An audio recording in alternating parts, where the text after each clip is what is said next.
It sounds like the Detroit Lions could get Big V back Sunday. Kenny Golladay look on track to play Sunday. Even possibly Desmond Trufant can come back Sunday. So, does that improve the Lions' chances of winning a football game Sunday and turning the season around?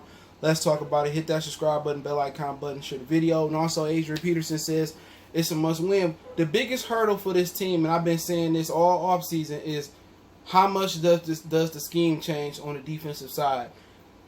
It wasn't a hard upgrade to upgrade special teams. All right?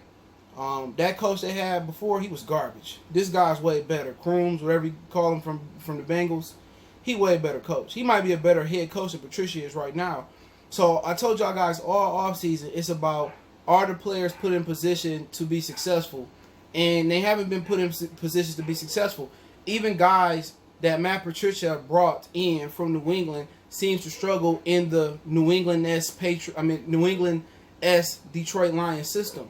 I mean, you handpick Will Harris, you handpick Tavai, you handpick Julian Okora, you handpick a lot of guys. Justin Coleman. And they seem not to be able to work out for the Detroit Lions. So before we talk about getting really good players back, we don't know how good Big V can be in this system, but pretty much he should be an upgrade over Crosby. Getting your number one receiver back should be a huge upgrade as well too. If you get Desmond Trufant, he's clearly the number one cornerback out there. It's a clear upgrade. You know what I'm saying? So it's always an SOL thing. Last year was, we could have ran the table. We could have been to a playoff team if Stafford would have stayed healthy. This year, if we had Golladay. This year, if Coleman and Trufant did get injured. It still has that same SOL stench no matter how you do it. Now Stafford don't look to be performing like he did in the first few games he did last year. So, I mean, what is it? It's just got a stench that the franchise got to get off. But I think it depends on how healthy Golladay is. Can he explode off the line? Can he get right back into rhythm and chemistry with Matthew Stafford? Is there a pitch count? Is he healthy enough? How healthy is the hamstring is the question. That is the $1 million question. And if he is healthy, then it's a good war between him and Patrick Peterson. He did practice most of training camp. But then when you miss 2 weeks off of the season, you don't have a preseason, you don't have joint practices. This is first live game. So if you're expecting Golladay to save the season Sunday, I would probably say no. Your primary target, like we talked about in the prediction video, should be T.J. Hockenson. But it's a gift if Kenny Golladay come back healthy and don't miss a beat.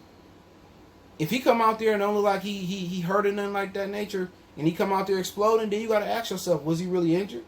Did they pay him under the table and we don't know right now? Or did they pay him without announcing? I'm not saying they paid him under the table. Then you look at Big V. We don't know what he is. From everybody I talked to, the NFC East, he's sorry as hell. So we got to see. He's supposed to be a road grader, so we should be able to run the ball a little bit better on the right side. The right side is the best side. Jonah Jackson, hopefully Big V, and if he come out there and struggle, well, you always can throw Big V into left guard, because Dal really ain't that good, and you can put Crosby back at right tackle. So Big V can solidify the right side of the line with Jonah Jackson, Ragnow, being the center, then it should be a huge upgrade. But does that mean we get a victory? Does that make Kerryon Johnson run better? No, Kerryon running like his feet hurt. Ooh, ah. You know what I'm saying? He running like he's stepping on hot clothes. The block is hot. You know what I'm saying? He tiptoeing. You know what I'm saying? You think he, ballrooming. Just in case I don't make it home tonight, man. And he cut his ass. I ain't gonna lie. I don't care what he doing pass protection. At this point. So he can't make Big V a better runner. Then you look at Desmond Trufant. If he ain't healthy, he ain't no help. Cornerback, you gotta be healthy. Especially with that hamstring changing directions, we need him. But then again, we probably need him at the nickel spot. Because Okuda, he shouldn't have to play the nickel coming into the National Football League. So can these dudes give us an upgrade? I mean, yeah. But it's always that, if you smell what SOL is cooking, you always just waiting for the Lions to have an excuse. Waiting to a fluke play. Waiting for the referee to make a bad call. Waiting for somebody to get injured. In my opinion, it gives us a better chance to win Sunday. But then again, you got to ask yourself, how healthy are the three guys coming in? How much in tune are they? How in shape are they? A lot of these guys haven't practiced, or they've been limited in practice. And a lot of times, limited in practice mean like you sitting on the sideline. A lot of these dudes ain't been able to really get into a groove. You know? So my thing is, I think, you know, if you think the Lions got a 20% chance Sunday, I'm not saying that's the universal percentage chance they win, and you add those three, I think you really bump them up to a 30% chance. Because the overall thing about the Lions is it's schematic. It's schematic for the Lions. That's what it's about. It's schematic. It's coaching. You got a healthy front seven. Why they ain't, you know, stopping the run? Why they ain't getting after the passer? You know, if they did their job, they won one game. We're not talking about Patricia's job or Quintricia's job being on the line. What's stopping the linebackers from being good? You paid all this money for Jamie Collins. Why he ain't good? You pay all this money for Trey Flowers. Why he ain't good? Is Kenny Golladay, Big V, and Desmond Trufant the reason that those guys ain't performing? Because when Trufant and Coleman was out there, those guys still wasn't performing. They still slow in the front seven. They not strong. Got all these big, strong guys. They still slow. They're not, you know, they're not strong. They don't know how to stop the run. So at the end of the day, the biggest leap, if you tell me that come Sunday, it's a change of philosophy and they have a connect with the players and everybody on the same accord and the scheme start working, then yeah, they can win. That's the biggest thing. Throw the injuries out. It's all about the scheme. A lot of games when Stafford got injured last year, you feel me?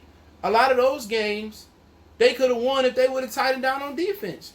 Driscoll did good enough to win a lot of those games. Blog did good enough to win a lot of those games. The defense didn't hold up their end of the bargain. Real talk. That's just what it boiled down to. It's schematic. It's not injuries. Last year, they should have won at least 6 football games with or without Stafford. So, if you're hoping that those guys are going to make a difference, it's always the same old L thing, same old Lions thing. It's always the Patricia pitfall. And people say, well, you know, Jim Caldwell didn't manage the game right. Patricia don't manage the game at all. Jim Caldwell was 1,000 times coached better than Matt Patricia. Oh, you know, he always looked clueless on the sideline. Matt Patricia looked like he confident on the sideline, but he clueless. People forget how Jim Caldwell turned the franchise around. The players respected him without him swearing, without him raising his voice, without him cussing. You know, like I said before, a lot of these the fans either racist, don't know nothing about football. It got to be one of the two. Because the team, get off topic for a minute, that Jim Caldwell took to the next level. Remember, he took them to the same people with Jim Schwartz that had a thug reputation around the league. Jim Caldwell didn't fight, he didn't cuss. He wasn't pushing Jim Harbaugh. He got the troops, wild troops under order without yelling, without cussing. He got respect. That's real original gangster. Shout out to Jim Brown. That's real original. When you don't have to yell, you don't have to cuss, you don't have to scream. You ain't got to do all this. You know what I'm saying? Jim Caldwell. Forget who he benched. Forget who did something stupid. He got respect. These players don't respect Patricia. But then you got Adrian Peterson saying, you know, we can run the table. Why can't we be 12-4 or 14-2? And then he goes on and says, this is a must-win Sunday. You know, in actuality, it is a must-win. Because if you can't beat the Cardinals Sunday, you're probably not going to beat the Saints when Michael Thomas is going to play. You go into the bye 0-4, you come out the bye, you play who? Atlanta, Indianapolis in some order. And then, you know, or maybe the Jaguars, Atlanta, Indianapolis. You may not get a win until Minnesota. So you want to go into the bye 0-4? Jags played tonight. They look pretty good. I told y'all guys in the preview before they cut Leonard Fournette, I said, that's a good team. That ain't no cakewalk. So they could legitimately enter, you know, a certain period. They go 0-4 into the week 5, come out the bye in 6. They can go 0-5. You know, what's the Jags? Atlanta 0-6. Indianapolis just beat the brakes off Minnesota 0-7. You can't beat Minnesota. You're going to probably be like, whatever order the team, 0-8. And then it don't get no easier. Then you're looking at what? Tennessee, Tampa, Houston, Green Bay, Chicago again. Like, it's a legit chance they probably can go 0-16. I hate to say it. You know, and 0-16 is probably the only way these guys leave. But, you know, what Adrian Peterson said is it's a must win. This Arizona team isn't, you know, indestructible. They beat the 49ers team, but they ain't the same 49ers from last year. They having a little bridesmaid dip. They beat, who else they beat Sunday? They beat the Washington football team. Okay.